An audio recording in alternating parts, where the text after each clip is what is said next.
applying labels to over 300,000 tweets. I don't want the government to take over the job of telling America what tweets are legitimate and what are not.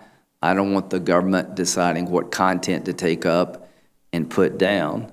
I think we're all in that category. But when you have companies that have the power of governments, have far more power than traditional media outlets, something has to give. Society has ever had that responsibility before. Change must come to social media.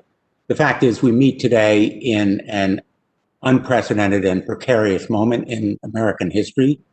Daily, the president shocks our conscience and shakes the very foundations of our democracy using a powerful megaphone, social media. The president has used this megaphone to spread vicious falsehoods in an apparent attempt to overturn the will of voters.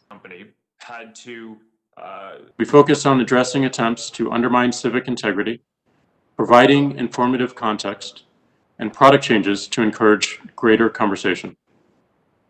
We updated our civic integrity policy to address misleading or disputed information that undermines confidence in the election, causes voter intimidation or suppression or confusion about how to vote, or misrepresents affiliation or election outcomes.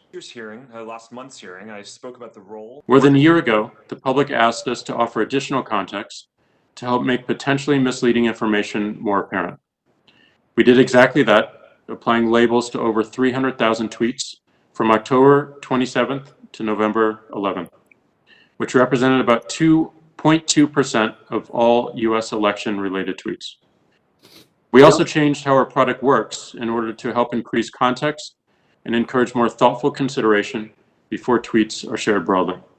And that is why we... Altogether, I believe this was the largest election integrity effort by any private company in recent times. This is what people expect of us. And I'm glad that, from what we've seen so far, our systems performed well. But election interference remains an ongoing threat that will never fully be solved.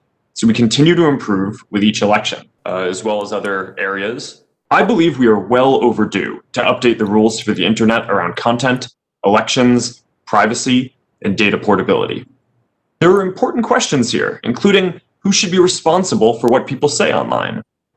For any system to work, I believe there needs to be a transparent process that people feel they can trust. And this will be difficult, especially since our country is so divided, but I believe it's the only way to address these issues for the long term. How many times has Steve Bannon allowed